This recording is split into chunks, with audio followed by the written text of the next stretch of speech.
radīt to izsalkumu pēc šīm zināšanām, Jā. Teiksim, ja es te varu piebilst, un tad, kad es visu šito sāku, ņemties, ja? Es skatījos, kā populārie mēdīji, kā populārās grupas, teiksim, pop kaut kas. Neteiksim industrija, bet pop da jebkas, ja? Kā viņi skalo prātus, kā viņi, kā degradot.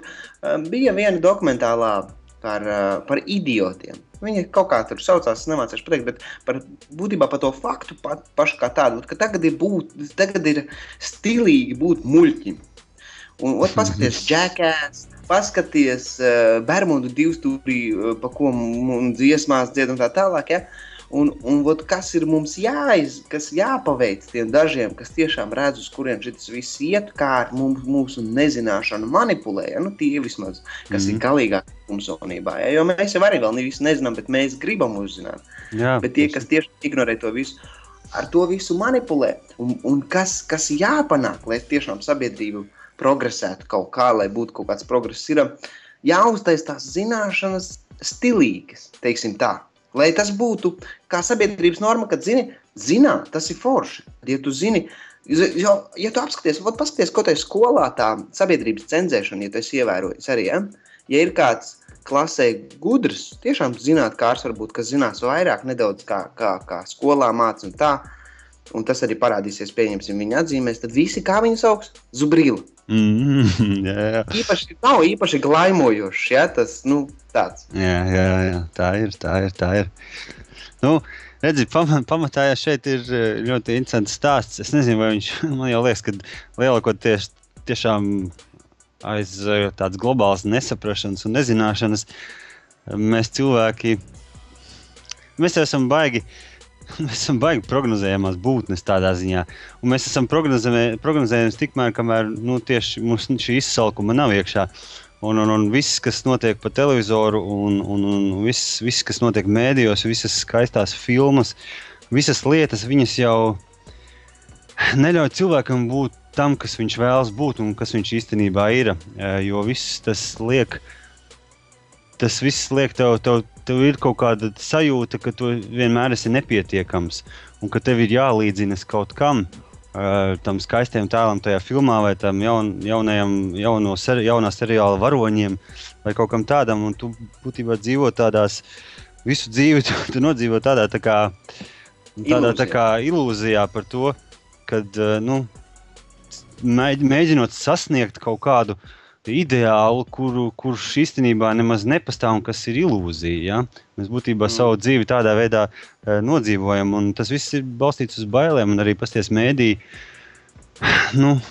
Es vienkārši lasu cauri, pieņemsim, jebkuru portālu vai kaut ko tādu. Es dažreiz esmu sēdējis un uz lapiņas piefiksējis, cik ziņas ir iedvesmojošas, un cik ziņas ir pilnīgi neiedvesmojošas un kas ir balstīts, kas domāts, lai iebaidītu.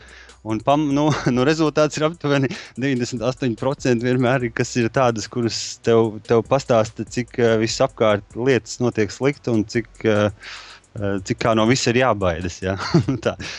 Te es tev pateikšu pa vienu aktualitāti, vienu piemēru, un tur tu redzēsi pilnīgi pretējo trendu. Ja? Eiro. Paskaties, cik viss tur eiro sakrāja pozitīvi, ja? Un cik maz ir ziņas, kad tas ir negatīvi. Saproti, ko es domāju. Jā. Pieņemsim, kā tev liekas. Tu pieņemsim, pamani to visu, kā cenšas manipulēt ar cilvēku viedokli. Vai ko tu pamani, teiksim, tā sakarā? Zini, ko es pamanu atkal, es visu laiku atgriezīšos pie, man visu laiku jāatgriežas pie tā, vienkārši varbūt jāiemāc savādāk to pateikt, bet kamēr mēs cilvēki negribēsim redzēt lietām cauri un varbūt interesēties vairāk par lietām, tikmēr, protams, mēs pieņemsim to visu. Saprotu, zini, stulbākais, tu aiziet ciemos pie cilvēkiem, tu aiziet kaut kur uz viesībās, tu aiziet kaut vai kaut kur, kurā mājā, 90% mājā, kur centrālā persona ģimenē ir televizors un kaut kādas stulbas ziņas, kuras tur rāda, ja, par kaut kādām mistiskām lietām. Un saproti, dažreiz ir tā, ka tu aiziet pie kāda ciemos un tu apsēdies, tu gribi acis pret acis runāt ar viņu, un viņš ieslēdz noteikti televizoru, lai fonā skan. Tad es tā pie sevis domāju, kāpēc, kas tas ir?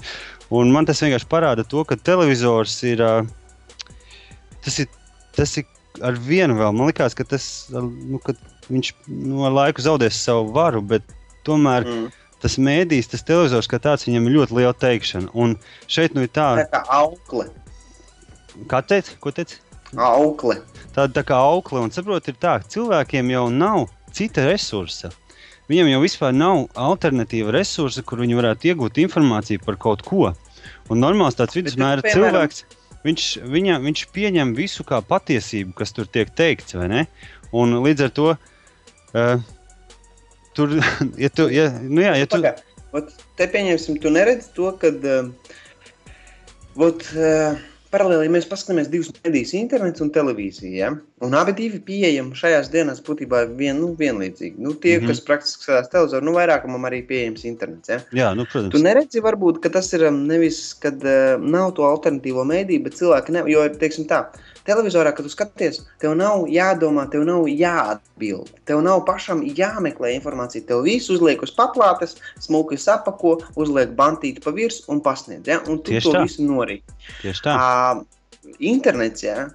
Visi saka, internetā jau nevar būt taisnības. Un ļoti liela daļa ir bullshits, un tur jau rodās tas pirmais šķērslis, ka tev ir jāmāk atpazīt.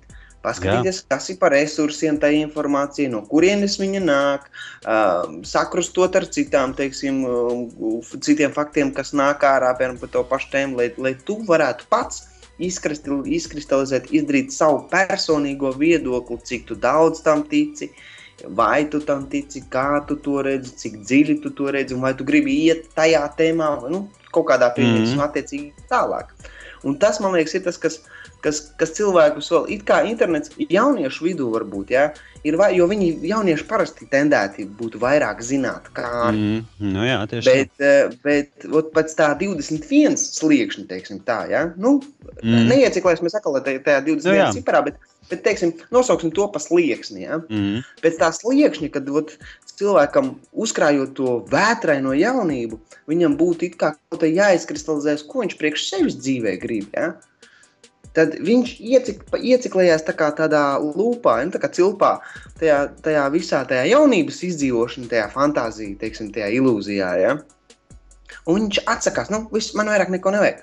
Un ja tu paskatīsies vairākumam cilvēku, ja tu pateiksi, klausies, kāda tev ir dzīvē mērķi, ko tu dzīvē gribi sasniegt? Un viņš strādās kaut kādus jau entos gadus kaut kādā vienā darbā, un vairākumam, ka es esmu uzdevusi jautājumu, viņiem nav ko atbildēt. Nezinu, neesmu par to domājis. Jā, viņiem neviens tas nav. Man šokē. Tas, tāpēc, ka viņiem nav bijusi tā iespēja, viņiem nav bijusi vieta, ģimene vai situācija, kas viņiem ļāvas uzdot sev savādāks jautājums. Daudz vienkārši ir reaģējot arī nodzīvojuši, jo neviens jau nemāca tev uzdot jautājumus un uzdot pašam jautājumus sev. Ja ir situācija vai kaut kāda tava doma iekšēji, kuru tev ir radusies, uzdot, apstājamies un padomājam, vai šitā vispār ir patiesība, ja? Un tādā veidā risinot, teiksim, dziļus jautājumus uzdot, ja tu uzdod cilvēkam jautājumu par to, teiksim, kā viņam šķiet, kas ir būtiskākais jautājums priekš viņu, ko viņš sev vispār var uzdot. Kas tas ir? Jā, tad daudz, pirmkārt nevarēs atbildēt to, un arī viņiem būs jautājums pamats, teiksim, kā es varētu nopelnīt vairāk naudu, jā? Vai kā es varētu izdarīt to un to. Tas vien parāda to, ka mēs kā tā sekla būšana. Jā, ka mēs esam ļoti seklas būtnes, jo, ja tu uzdod sev jautājumu, ja viņš atbildētu man cilvēks, mans lielākais jautājums, ko es gribētu atbildēt savā dzīves laikā ir, kas esmu es, ja? Kas es vispār esmu, kas ir mana misija šeit uz šīs pasaules vispār, un kāpēc es šeit esmu, tie jau ir cits kvalitātes jautājumi. Un jo tu uzdod sev sev tādus jautājumus, jo tavs redzesloks, tavs ziņkārt, tavs redzējums mainās. Un, nu tā.